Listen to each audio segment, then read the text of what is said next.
Yo, JD here. And as you can see, we are back on F1 22 as always. And we are back once again with a Hotlap and setup. This time we arrive at Monaco, which is probably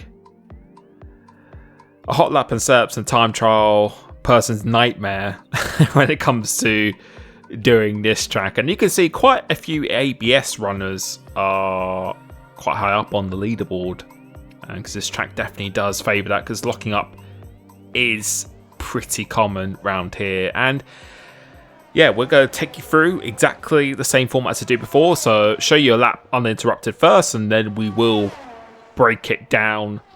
I'd say this lap is probably the lap I was not satisfied with the most so far.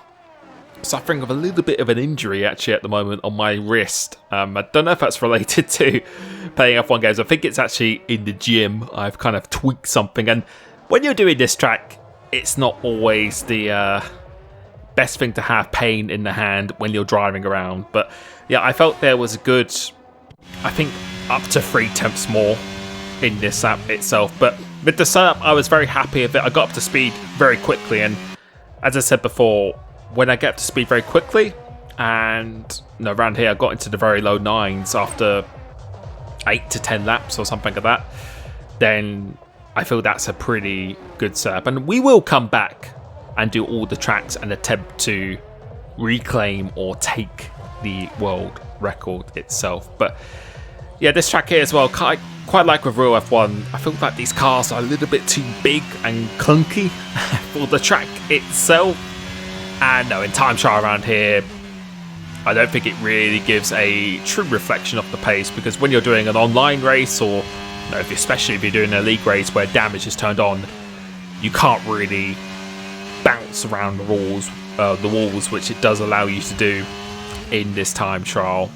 And that's the way I've always practiced for this track when online. I think on last year's game, I think it was my most dominant league racing win was around here. And I think in race pace, quite similar to Spain, one of my best tracks as well, because I'm always practicing making sure that I'm not hitting the walls and pushing to those limits itself. So always take the TT times with a little bit of a pinch of salt, and don't always be so discouraged, because when you actually come to do the real thing, you might be surprised how competitive you actually are. But the lap itself wasn't too bad. So you see on the exit here, that isn't the quickest way to do it, and missing the apex quite a bit on this corner as well. So quite a bit of time to find, I'd say, in all sectors. Maybe up to almost 2/10 going to sector 3 split, and then maybe another 10th in the last sector as well. But overall, it wasn't too bad.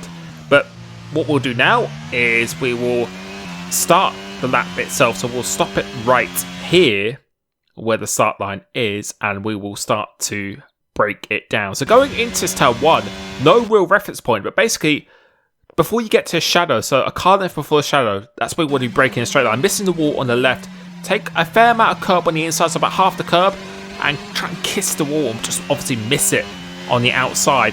When you get onto the top of this hill, once the wheel is straight, that is your indication to start braking and downshifting.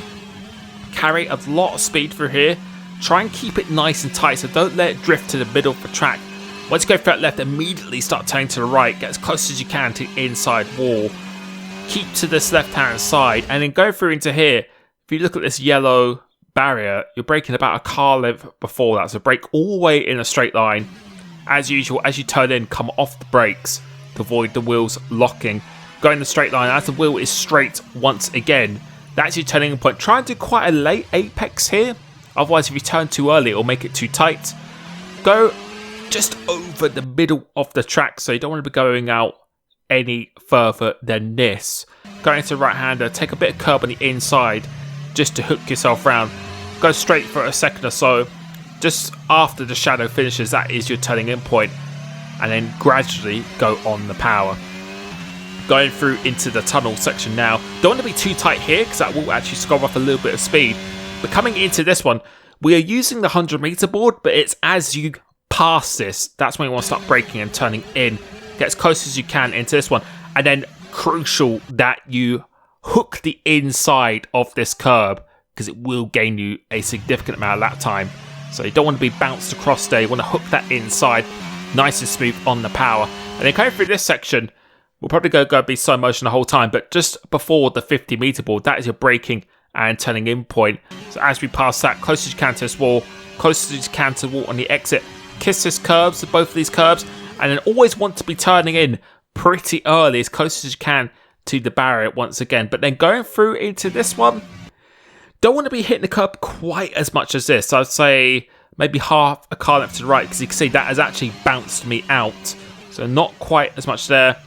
Get as close as you can to these two apexes. So you can see we missed that ever so slightly. And then coming to this one, if you look at this red barrier, as you pass it, that is your turning in point.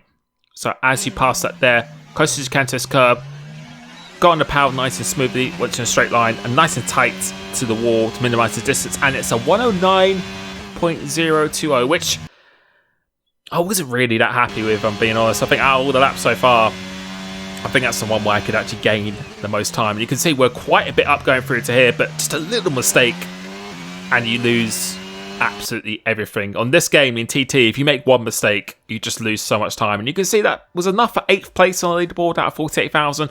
Quite a few ABS runners in here, but I feel quite confident that I could get that world record in time. I think it's definitely a track to come back to in the future for sure, because I think there's a lot of time in that lap, and I think you could see that from that lap itself. But at the end of the day, this is mainly about the setup for now, and I feel this setup is a pretty good one.